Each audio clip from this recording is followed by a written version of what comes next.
Welcome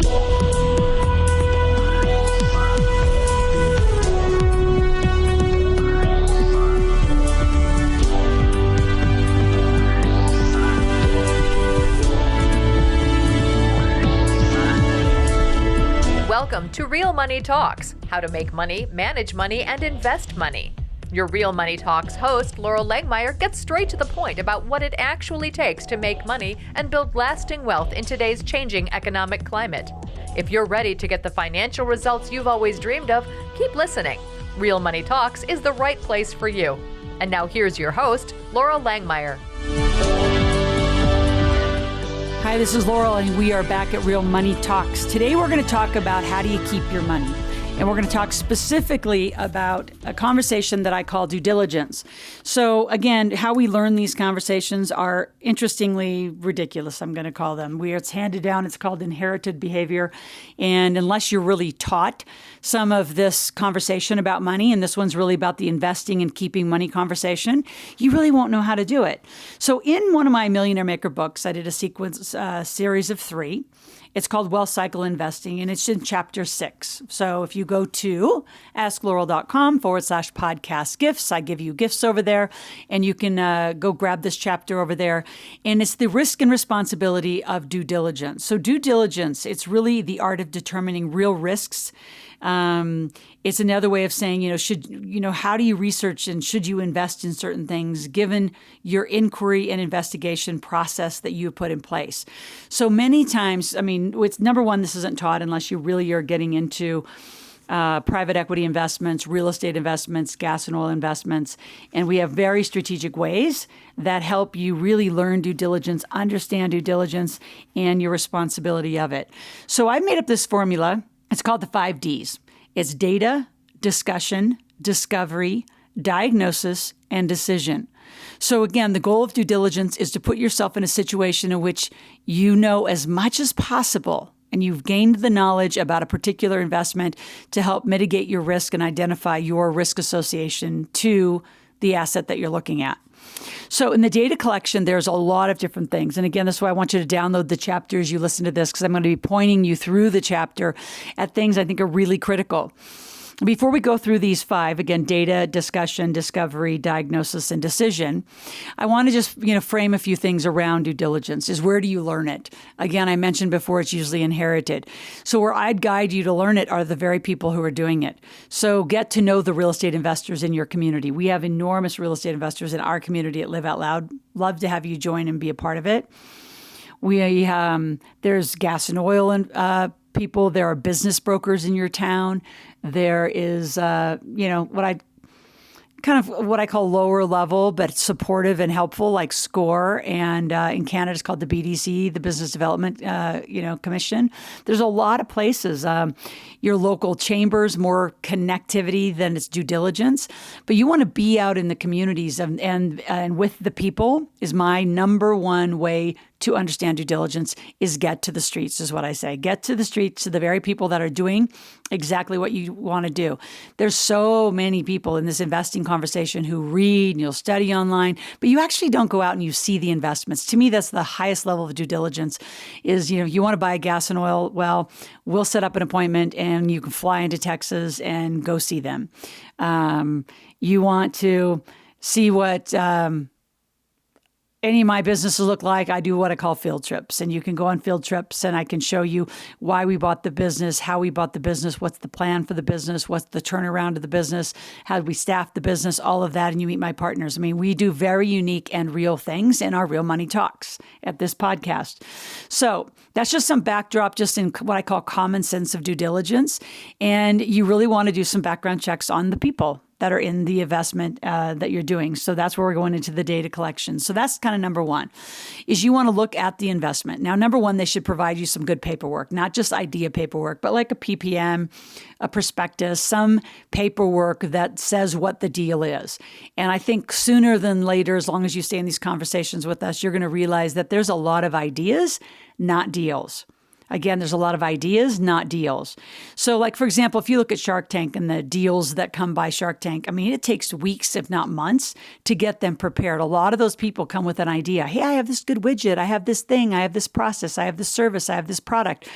but it's not really set to sell and it's not set to grow. So there's a lot of work that's done behind the scenes to get an idea postured on paper so someone can actually look at it and make a decision whether they want it or not. So the data collection is a big piece of that. And I'm just going to go through a list that I think is absolutely critical for data collection. So trade publications, local market papers, industry sector magazines, financial newspapers, Wall Street, research reports, business magazine, investment and finance textbooks. You can go that way. There's tons of online information. What you're going to find is that there's a lot of conflict that we see in the information because some people know what they're doing and some don't. Hence, be around a whole bunch of people who do. That alone is risk reduction by having many, many eyes on what you're doing. If you're doing this all by yourself, that alone is higher risk because you actually have no one to banter the ideas and, come to phone calls and, do some discovery and some explanation of what things are.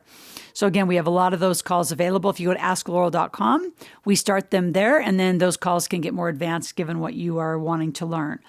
So there are investment and finance, there's websites, there's search engine, there's DVDs, there's CDs you can get, there's radio talk, news talk. What I find about, Fox that's very Fox that's very Republican and CNN that's very Democratic, there's big distinctions in their conversations around money and finance and obviously politics. There's TV finance, there's like Bloomberg, there's CNBC, there's all sorts of, financial channels. There's lectures, there's mentors and coaches like myself that you can talk to, and the people who are really doing the deals in the street. So I really want you to really dig through the data of what is it that you're looking for. Other data, things that you're going to be needing to look at are once you've identified an investment, I'll call, that you want to be looking at. Then you want a deeper dive of data. You want to look at their QuickBooks or their accounting files. You want to look at their customer records. Do they have a database? You want to look at their sales systems, their marketing processes, their websites. Like, what do they really have? That is the asset, and then where is it broke? So I love finding broken companies. A lot of times it's a cash flow problem. A lot of times it's a management problem. It's a marketing problem. It's a sales problem. It's different problems. So then in the discussion, you want to, again, build a community around you. Join our community is what we're here to really invite you to do, where you get to start learning the vocabulary of due diligence. You start seeing and understanding who the players are and what their roles on different teams could be. You start, seeing the geography, the history, the cycles, the trends, qualitative and quantitative measures of discovery. And so you're looking at things saying, how does this investment work, right? How does gas and oil work? How does real estate work? How does a mortgage bank work? How does a franchise work? What are the conversations? What do I need to be asking for, learning about, and setting myself up for extraordinary success in the discussion. Now, the challenge is if you can't have a discussion and you're only having the discussion with the person who's promoting and offering the investment, I think there's an inherent risk in that. So what the discussion does, it has you stay, in the due diligence process and work through the human nature of it, the people, the talk, are they honest? Do they have integrity? Are they all one direction? Is the investment one direction? Or is it more what I call 360, where you can say, I can sit in every seat from the person offering the deal to the person bringing money to the person that's going to execute the project? Can we all sit and say, this is a fair opportunity for everybody? You want to ask questions like, how did you get started in this investment? What's the best deal you've ever done? What's the worst mistake you've ever made? You want to look for, what else have they invested in? How much of their money's in? So I have lists and lists of questions that will help you lead a discussion of this investment. And one of the biggest money rules and due diligence rules that I always say is, I don't believe you're ready until you can have this conversation. See, the difference with real money talks and the way that I teach and really understand money to transfer it to you is that if you can't talk about it, you don't know enough about it to do anything about it. So there's a lot of times you'll listen to a lecture, you'll listen to an online course, or you'll even listen to me and you'll be shaking your head agreeing that that's a really good idea or that's something I should think about. And the truth is, inside of that, if you can't regurgitate it and say, this is what I'm doing and this is how I'm doing it, kind of in a normal, what I call across the kitchen table conversation, I don't know that you're ready to do it. I think the immersion of you into this conversation versus what I call the abdication of responsibility. See, if you don't learn this alternative investing and you don't start taking control, you're really abdicating all your responsibility to some stock market, some broker, hoping to God they can figure out what bonds or mutual funds or stocks to put you in. You know nothing about them. You've done no homework. You're hoping they have enough clues. They've only had to take, maybe a week or 2-week course to get that license. They don't really know anything about the business or the people running it. Like, do you really know who's running Microsoft right now? Do you really know the people that are at the management keyboard level of Starbucks or whatever ever publicly traded company that you're invested in? I'm all off Wall Street investor. I think investing in the stock market is a very, very risky place to be. And it's just a scary place. So let's get into this conversation. Lean in and learn. If it feels risky, it's because you don't know. So lean in further, continue conversations, and continue asking questions. You can always go again to asklaurel.com, ask questions, ask for a private conversation and a consult, and we'll help you along your journey. Discovery. Discovery is a little deeper. So you've gathered the data, you've had the discussion. Now you're going deeper into the discovery of the marketing and sales strategies, the operation, the actual industry. Is the problem, I always look at an investment. I say, is the problem big enough? Because it needs to be a big problem that needs a lot of money to solve and a lot of people to solve it. So is the opportunity and the problem big enough? Is the industry big enough?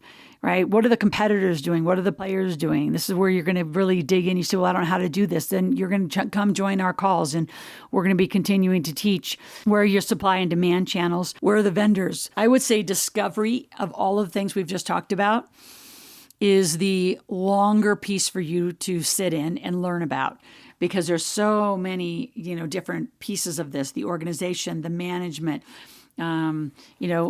how is this problem being solved right now? So it's really digging in. And for those of you who are not as analytic, you're going to want to find some teammates that are more analytic that can do a lot of good due diligence and can dig deeper.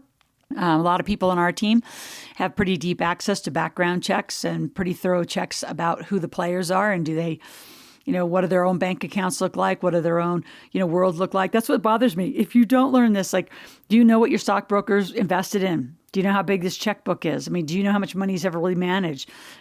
How would you even do due diligence on that? And if you don't learn it, you're abdicating. I call it park and pray. You're parking your money with somebody and praying it's going to work. You need to know the legal and environmental ramifications of each of these deals. How are you going to get out of it? How's the money going to be raised? How's it going to be used? And how are you going to get your money back? And one of the biggest red flags in discovery is if the management team has never raised capital, never worked with investors and done much with investors, I would run. I would run, or be further into the project if you like it and bring some teammates to the party. I'm brought to a lot of businesses because of my experience, my ability and access to being able to go through this. So really knowing your markets, know the competition. Discovery takes the longest period of this 5-step model and really understanding that. Now, the diagnosis and the decision, that actually is a little shorter. So the diagnosis really then goes against your money rules. So in the upcoming podcast, I will be doing a very specific section on how do you identify your money rules. And again, discussion is a huge piece of this, understanding what are other people's money rules? Why do they have those rules? How can those rules apply to you or adjust around you? So diagnosis is, now that I've got the data, I've had a discussion, I've done my discovery, does it match up to what I say my money rules is as a diagnosis? And again, that's where we're here to help coach you and mentor you and give some just different perspectives of whether we would do a deal or not.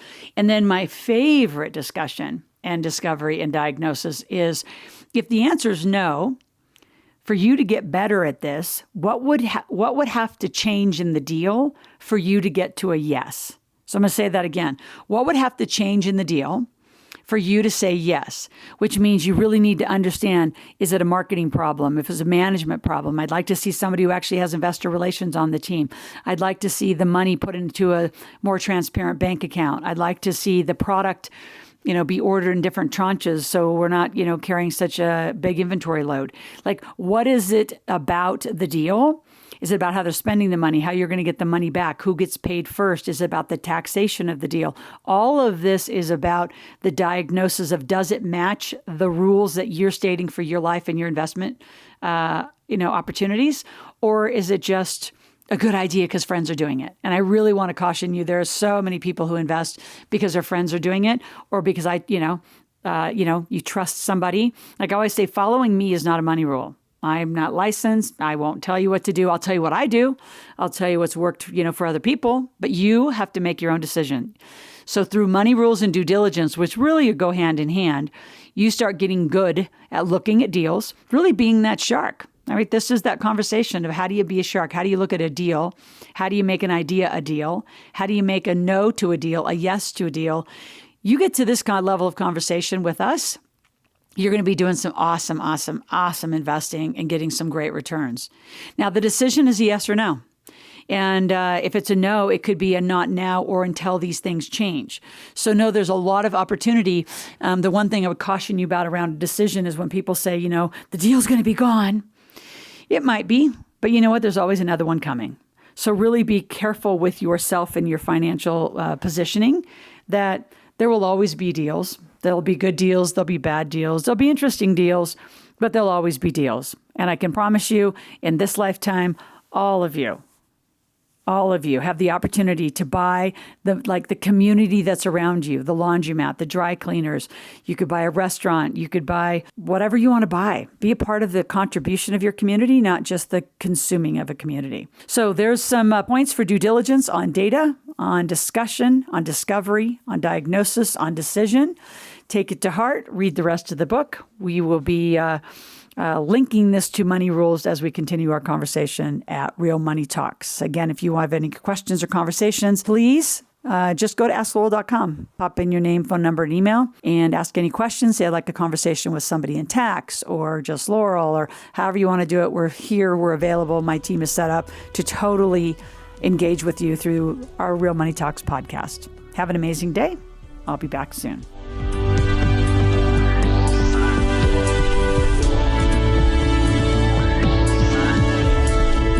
Thank you for joining Laurel for this segment of Real Money Talks, how to make money, manage money, and invest money. To continue this new conversation and to find free resources to support your wealth creation, visit AskLaurel.com/podcast gifts. That's AskLoral.com/podcast gifts. Thanks for listening and join us again soon. New episodes are released every week.